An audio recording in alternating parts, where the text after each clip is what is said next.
Welcome to Yeukai Business Show, UK's premier business show where we feature business thought leaders, high achievers, and industry experts. Today's episode is brought to you by World Outsourcing Solutions Limited, a company that specializes in helping executive business owners with virtual assistant services and business growth systems. Here's your host, Yeukai Kechidori. Hi guys, welcome back to another very special episode, and today I'm joined on the show by somebody who has overcome something I consider the most difficult thing anyone could ever overcome in our time. And I will let Lizbeth Meredith explain that to you. But here's a question for you. Are you worried about the current situation, or have you found yourself in a situation where you think life is really difficult and there's no way out for you? Well, if you are, you're in the right place, because Lizbeth is going to share her story, which I think is very inspirational and which I think you can learn one or two things from that. Now, Lizbeth, thank you so much for joining us on the show. Oh, I am so excited to be here, Yeukai. I'm so thankful to be here. Awesome. I know you are a very busy lady, but we truly appreciate you taking your time to share your knowledge, your experience with our audience here. Oh, it is my joy. I planned my week around it, so thank you. Now, I know there are a few people here that haven't come across your work or have heard your story. In a nutshell, would you tell us about yourself? Absolutely. Thank you. Today, I work as a probation officer about to retire. But the situation we're looking at happened a long time ago. When I was a little girl, I should say, growing up in Anchorage, Alaska, I always looked at my family of origin, and there was family violence, a lot of chaos, even parental kidnapping when there was an unhappy divorce. And I told myself, I'm never going to do that. I am going to do differently. I will have a stable marriage one day and children who know both parents, and they'll know their history and be proud. And then I didn't do any of the work that it really takes to make a choice to do differently later in life. I went and replicated those family patterns. I married young. I found myself in an abusive relationship. I had two beautiful daughters, little girls. And in the end, I was strangled in front of one of them. And that's when I decided to leave once and for all. And even then, I was so sure I was going to make a good choice and live happily ever after. So I thought, okay, I'm on public assistance now. I will get my college degree. I will parent my children, and now we'll have our happily ever after. And so I did finish my degree. I got off all forms of public assistance. I didn't realize that the more strong and maybe more independent I felt and became, the more threatened my former husband was. And so 4 years after I left him, he took our children and disappeared. He went to his original home country of Greece. Wow. And there I was with a job that paid me about $10 an hour, working with domestic violence victims, ironically, and a job that I loved. And I faced a $100,000 problem. Wow. I knew that I didn't have the family structure at that time. I mean, I have many more family members in my corner now, but I didn't have people to rely on financially or emotionally in that way. So I really had to lean hard on my natural supports, my coworkers, the poor things, even my neighbors, strangers. I relied on public agencies. I became more dependent again, but I learned to use that as a strength. It took 2 solid years, but I finally reunited with my daughters in Greece. By the time I did, they no longer spoke English. Wow. And when we came back to America and back to Alaska, that's when the real work began. Wow. And so, that is my story. And I've been fortunate. I've been able to share that in a book eventually. But it is something that happens to a lot of people.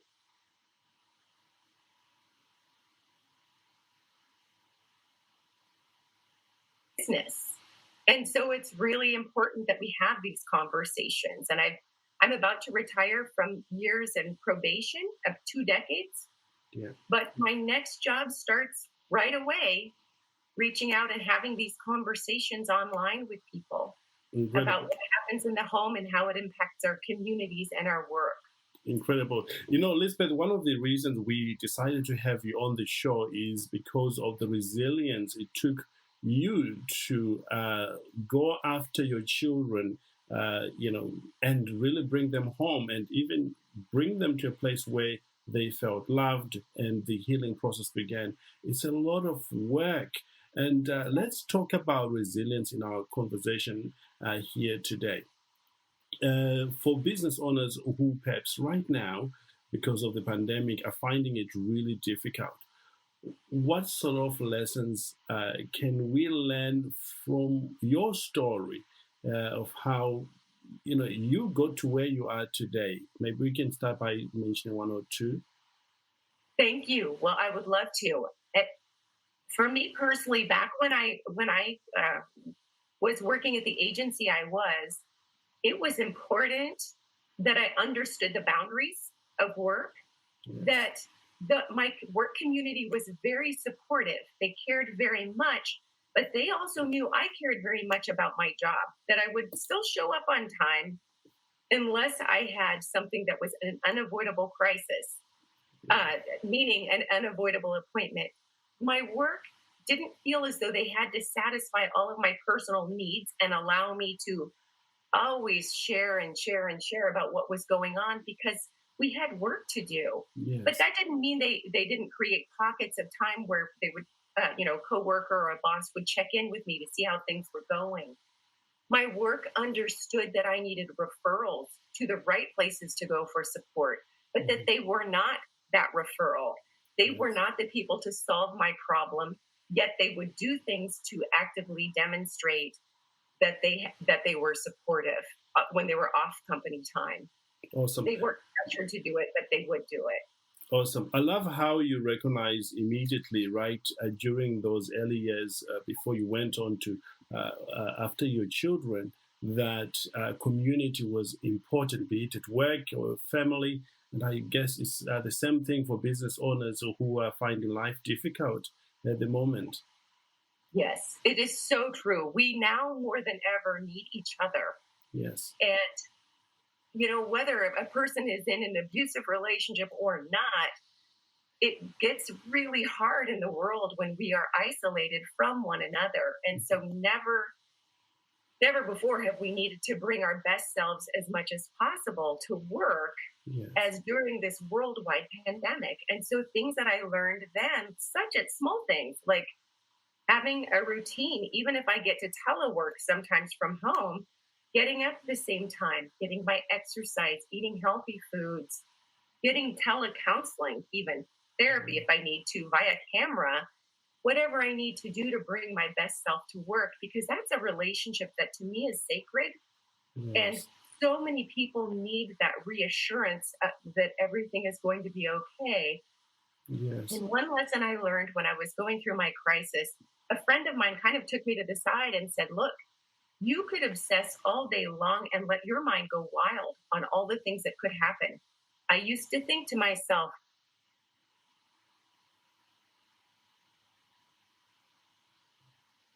injured, maybe nobody will be there to take care of them. What if they get hurt by him because he could be very violent? And, what if I never raise money enough to bring them home? And she said, you can't do that. You have to pick a worry hour and make that hour your one time of the day where you say, okay, now I'm going to maybe feel sorry for myself. Maybe I'm going to cry a lot. Maybe I'm going to really let my anxieties go wild. But during the day, if that starts to happen, I've got to stop because it's not my scheduled time. I've got to get the best for work and train my brain. It's so true. And even in business, you can't afford to be worried about the future continuously. When you are working, you've got to be present and deal with the situation you're dealing with. Otherwise, you will lose the opportunities that are right there. So I love the idea of having, a worry hour where you're thinking about all this. But once it's over, it's time to focus and deal with what you can deal with face to face or what you can control right now, and let those things that are beyond your control take care of themselves and you deal with them their natural. One of the things we talked about earlier on before we jump on this recording was, giving yourself, or well, actually, maybe knowing that it is okay to ask for help. Correct. Talk to me about the importance of that. I think I learned this from being that little judgmental girl when I looked at my family who never asked for help. Everything was a secret. Yes. And I thought, man, if everything's a secret and this is how it's going, let me start talking about what's going on in our house. And so I think the first time I reached out, I was 13 years old and my mother had left. And I was the last child in the home, the youngest at 13, and she just moved and I didn't get to go. Yes. So when I went to the school counselor, I'm like, blah, blah, blah. But it taught me that we can unpack what's going on. There's a place somewhere, a safe, confidential, appropriate place.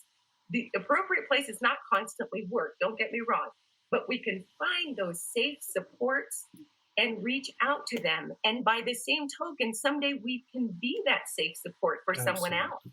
Absolutely. And so it really is important for us to feel comfortable and empowered to reach out for help. I am no superhero. I could have not done anything without the help of a community of people in the world. Some I knew, some I did not. Yes. And so I really want people to understand how to create a garden of support and nurture that garden, but also pull out the weeds sometimes. Sometimes those weeds might be a partner, a family member even, I hate to say it, or a very toxic relationship that prevents us from bringing our best self to our life and into our work. Yes. Elizabeth, I used to struggle with the idea of asking for help. I think I still do, to some extent, because I don't know where I got this from, but it's one of those areas that I thought, if I'm asking for help, I'm showing weakness. But in networking with other people and listening to experts like yourself, it really is an important aspect of anything that you're doing. If you find yourself in a difficult situation, somebody around you knows something that you need to know to overcome your situation. And I love how you put it across so nicely that, yes, go ahead and ask for help. Let me maybe go deeper with that. During those 2 years when you were waiting to go after your children, I think we're having a few connection problems here, but I hope this is coming on all right for those who are listening. But going back to what we're saying, during those 2 years that it took you from losing your daughters to finding them, how did you go about finding who to trust to ask for help? I was sort of fortunate in that situation because I had been what felt like torture to me after I left my husband for those ensuing years. And so I had to ask for a lot of help then. Yeah. So I had the experience of asking for a free attorney to please help me in court, yes, to getting public housing, to getting public assistance. And when I had in my mind that one day I would be finished with my college, which I did. Yeah, well done. And I would never ask for help again. That's what I told myself. And as soon as I got that a little bit of independence, he took the kids. And it was a lesson to me to never say never. Yes. But also by then I had understood how to network, how to nurture that relationship with an agency, how to make a friendship in some of the support groups I went to if people seemed to be reaching for the same things I was, which was health and healing and not bitterness and the attitude of I can't, I just can't, yeah, but. I am a huge fan of people who don't say yeah, but, because truthfully, if our thoughts allow us, we will stay small our entire lives and in crisis. Wow. And we don't need to do that. There's nobody has helped with that. So wow. I really was purposeful. I felt like I had already run, my former husband, I think, thought I was going to lose some sort of a race, but I was ready for a marathon because all those years of turbulence, he would break into our home, not see the kids for weeks and weeks and weeks at a time, then suddenly show up, then show up at my school, at my wherever. So it was a terrifying 4 years before he took the kids and ran. By then I had developed some strength. Yeah. And if we think about it as people, I think men are trained as young boys, something we probably need to stop doing. But I think a lot of us have a hard time asking for help. I think men are not given permission to ask for help a lot of times young boys as they're growing up. Teach me on that one. But I think if we consider that these skills can be considered networking, these same skills that helped me get my kidnapped daughters have served me very well professionally.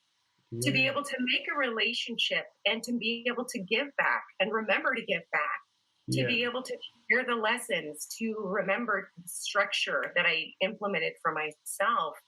It really has served me quite well.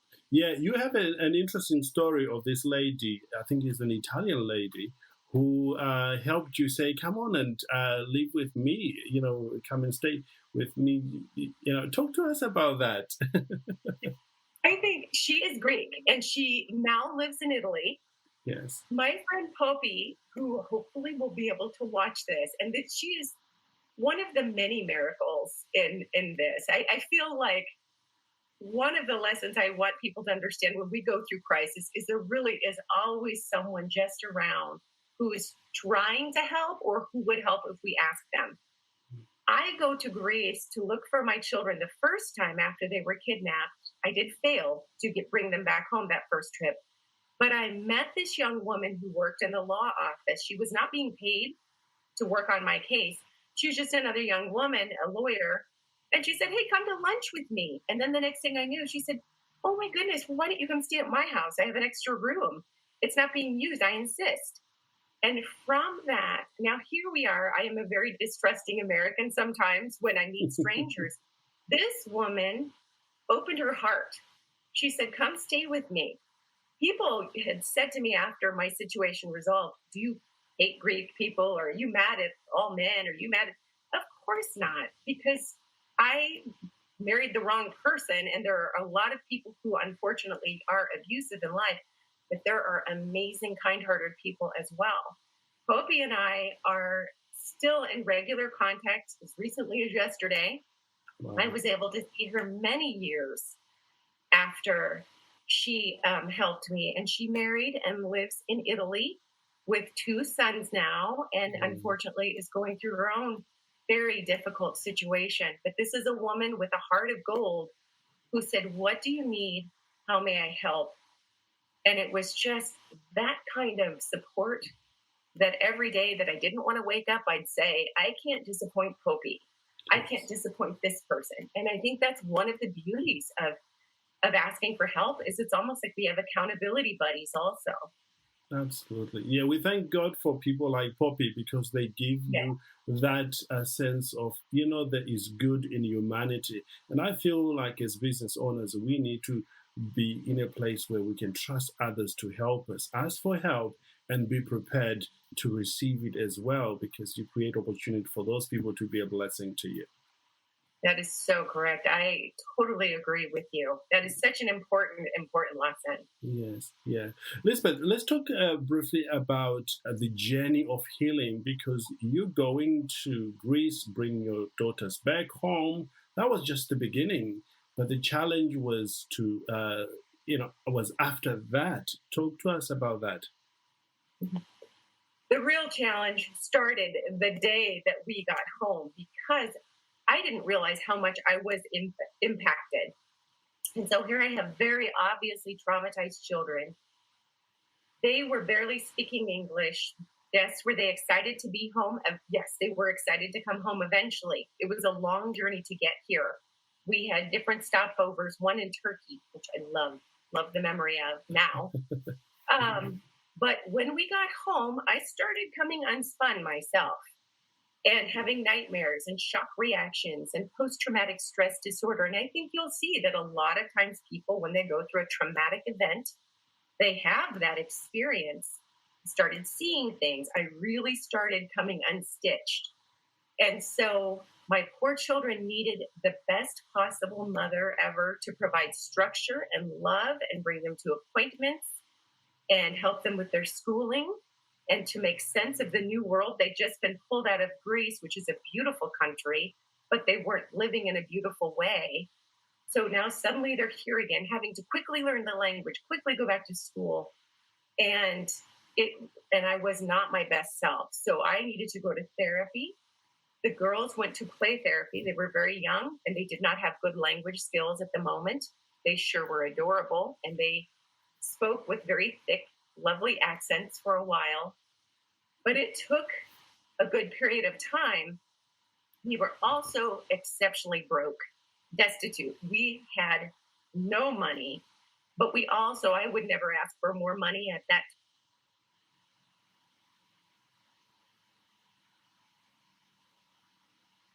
back to people and not to ask for more and more and more. So these were just tricky times.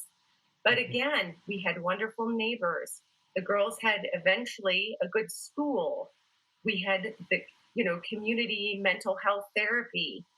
I couldn't get them public health insurance. And, in America, that's a big thing is health insurance.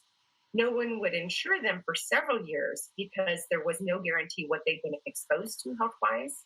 Yeah. And we weren't poor enough at the point in which they came home then to get public Medicaid for them or, help for poor indigent people.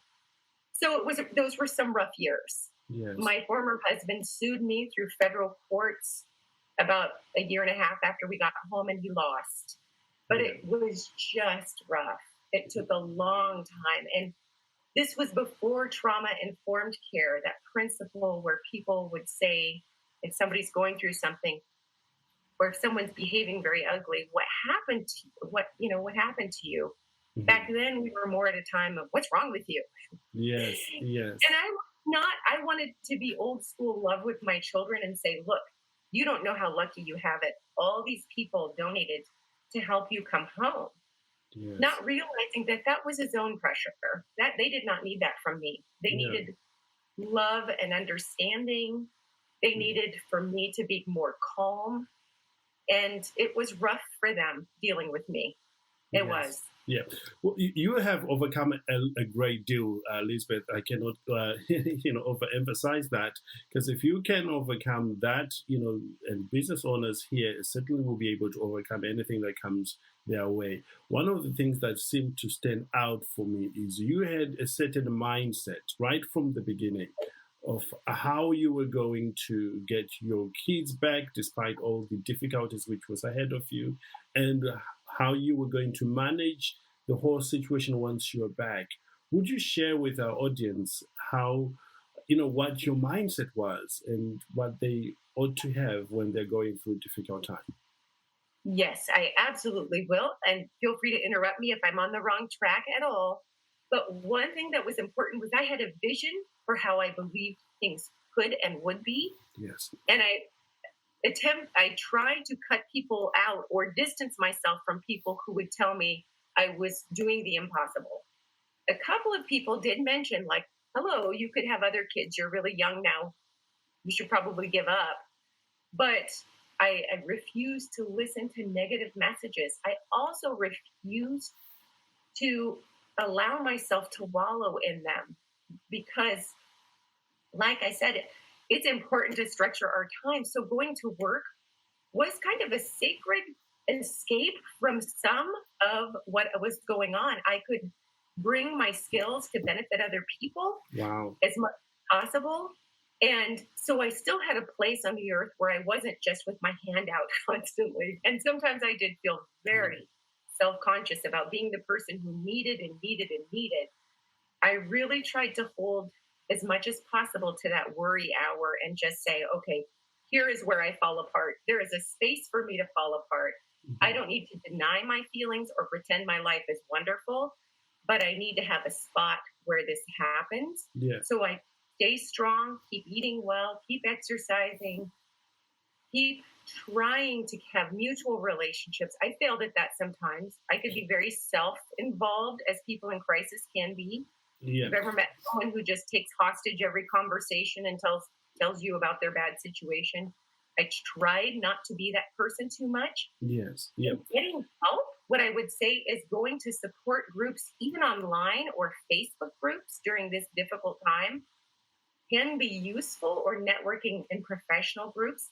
so that we can compartmentalize. We have a place to talk about how do we get through this difficult time, or maybe write grants for our businesses to stay afloat. Yeah. Lisbeth, you mentioned something very, very important there, and I wanted to highlight it for those who are listening. One of the things you purposefully did was to stay away, well, maybe not stay away from people, but from the advice that you are doing the impossible.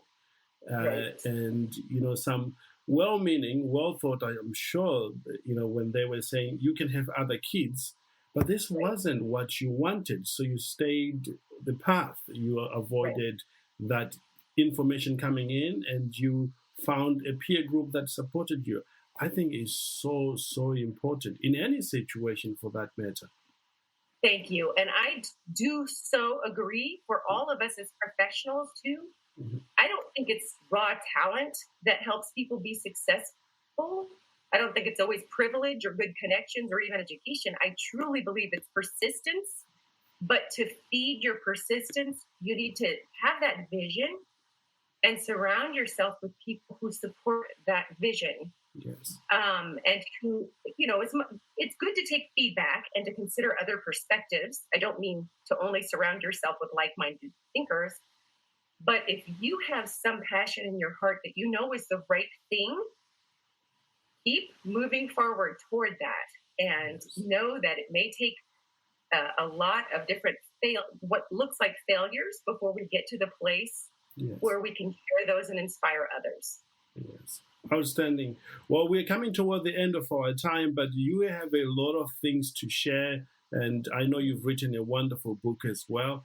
For those who wants to maybe learn from you and connect with you, where can they find you?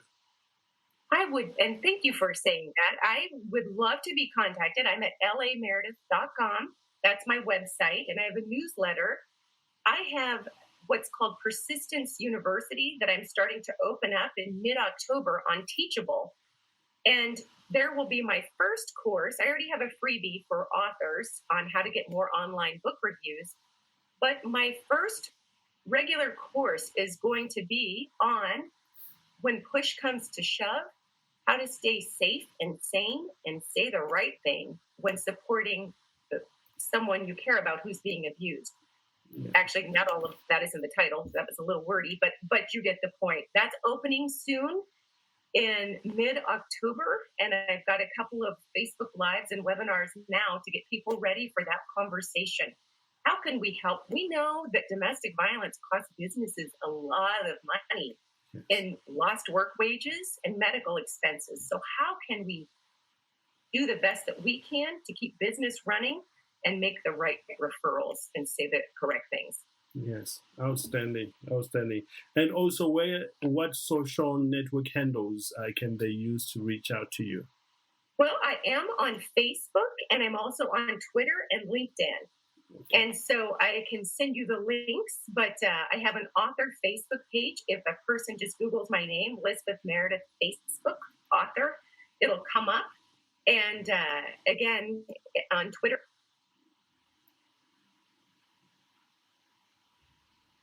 So love being here. I love being with you today. Thank you for this conversation. Incredible. Lizbeth, thank you for sharing your story. One thing that stands out for me is you have overcome so much, and you're one of those wonderful souls that are prepared to share your lessons that you've gained on there to pass on to somebody else. What a gift that you have given us today. And we want to wish you success in whatever you are doing today. I have loved being with you, and thank you. I hope we stay in touch. Awesome. There you go, guys. If you want to know more about Lizbeth, visit her website or click the link below this audio and you'll be taken straight to her website. Alternatively, reach out to our community and we'll support you along the journey. Listen, business is better when you do it with other people. You can do it alone, of course, but it's the hard way of doing it. So learn to be among other people who are doing that and learn the resilience strategies that Lizbeth has been sharing with us. We truly believe in you and we know you can do it during this difficult time. Don't do it alone. With that said, have a great day, and I look forward to catching up with you on another episode, and take care. Lizbeth, absolutely wonderful having you here. I have so loved meeting you. Thank you for having me. It's awesome.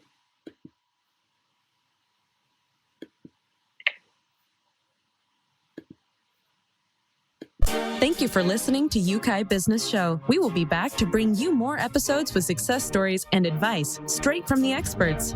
Want more? Check out www.yukaibusinessshow.com. Get your free trial of our virtual assistant service today. Just visit www.worldoutsourcingsolutions.com. Quote WOS18 or send us an email at support@worldoutsourcingsolutions.com.